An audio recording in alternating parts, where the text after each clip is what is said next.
शहरांची अवस्था बघा.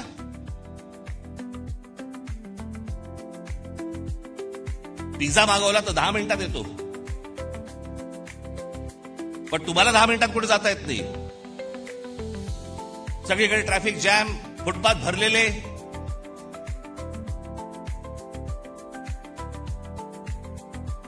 काय आयुष्य नावाची काय गोष्ट असते की नाही? एखाद्याच्या तुमच्या मनात येते की नाही की माझं काय आयुष्य आहे?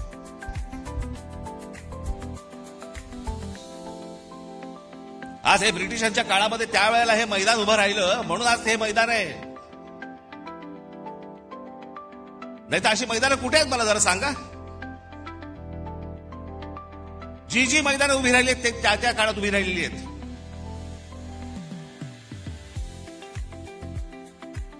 आपण काय मुलांसाठी काय करतो? लहान लहान मुलांसाठी काय बागा तरी तयार करतोय का आपण? त्या बागा बघितल्यानंतर तिकडे जावंसं तरी वाटतंय का?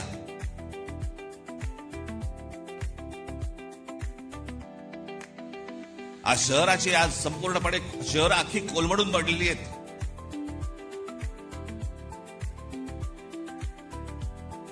मी मध्यंतरीच मुख्यमंत्र्यांना भेटलो, उपमुख्यमंत्र्यांनाही भेटलो.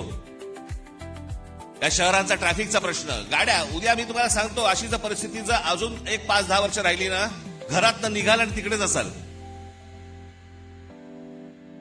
हलता येणार नाही तुम्हाला. सगळंच गमावून बसतोय आपण, सगळं आपल्या हातात गमावून बसतोय.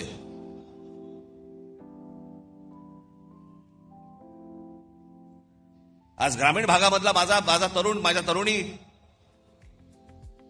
शेतीकडे वळायला तयार नाहीत. ते म्हणतात नाही आम्हाला शहरात जायचंय. शहरात आल्यावर ही शहराची अवस्था. या देशातलं, महाराष्ट्रातलं प्रत्येक शहर बघा ना, त्याला काही आकार ना उकार ना काही नाही त्याला.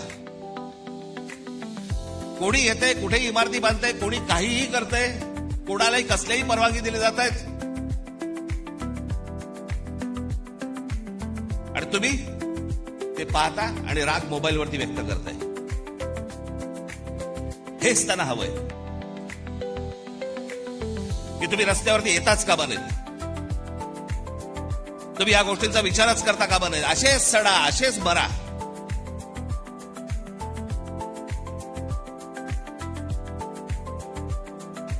तीन वेळा आजपर्यंत कर्जमाफी झाली शेतकऱ्यांची, 3 वेळा. पण या देशामध्ये सर्वाधिक शेतकरी आत्महत्येचा आकडा महाराष्ट्रात आहे. दररोज आत्महत्या होत आहेत. रोज शेतकरी आत्महत्या करतायत. कोणाला काही पडलेलं नाही.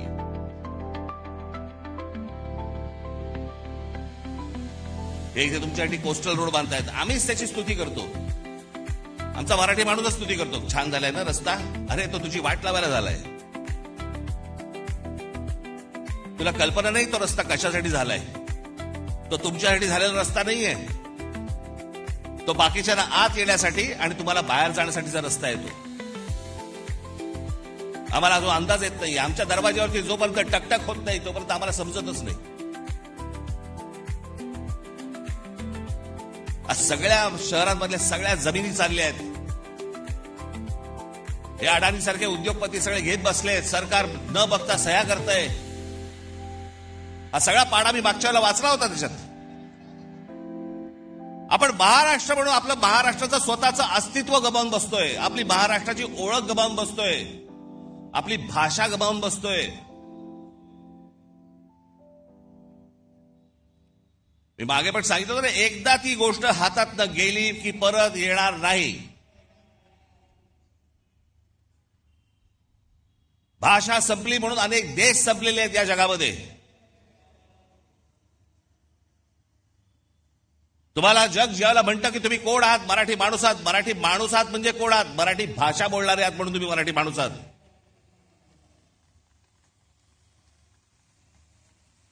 मी काय व्हिडिओज बघतो. अनेक लोक काही भांडण चालू असतात, मारामारी चालू असतात. आणि आपलेच मराठी हिंदीमध्ये बोलत असतात. हिंदी मत बोल ना, हिंदी मत. अरे मग तू काय करतोय? जा दक्षिणेकडे बघा, तामिळनाडू बघा, आंध्र प्रदेश बघा, केरला बघा, लांब कशाला गुजरात बघा. प्रत्येक राज्य आपलं अस्तित्व टिकवणे, प्रत्येक राज्य आपली भाषा टिकवणे. आमच्याकडचे आमदार खासदार काही नाही, दुसरं काही नाही, कंत्राटदार, पैसे, रोज एवढंच सुरू आहे फक्त. महाराष्ट्र विकायला काढलाय.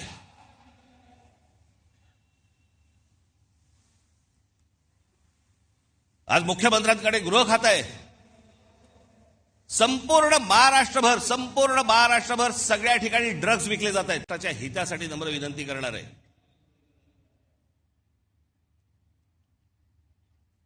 पहिल्यांदा त्या मोबाईल फोनच्या इंस्टाग्राम मधनं बाहेर या.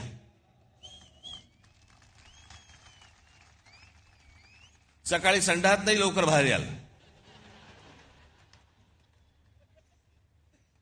अहो मध्यंतरी ते आमचे ते काय ते रील बाज वगैरे सगळे आले होते. मी माझ्याकडे नव्हतं ते मोबाईलवरती, ते टाकलं. ते गुंतायला होतं त्याच्यात. मी मागे म्हटलं होतं ना, ते डान्स बार बंद झाले ना, त्याची लक्षणं आहेत ती. तिकडे ते बंद झालं, इथे मोबाईलवर सुरू झालं.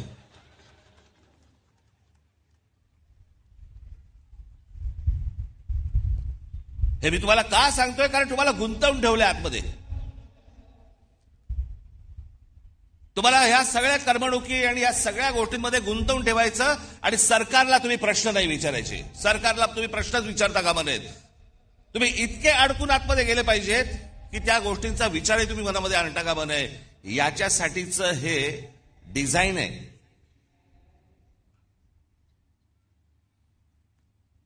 हे फक्त भारतात सुरू नाही आहे, जगभर सुरू आहे की सरकारांना प्रश्नच विचारू नयेत आणि तुम्ही अडकून राहावं.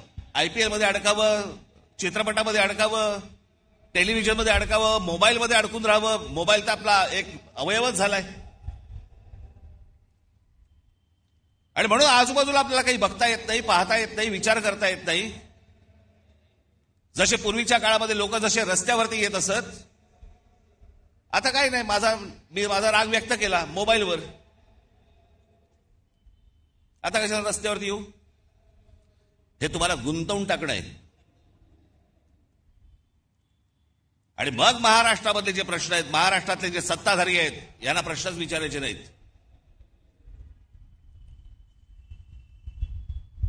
एका बाजूला आमच्या टेलिव्हिजन चॅनलवाल्यांची वाट लावून ठेवली आहे. सारखा वरून दबाव, सारखा वरून दबाव.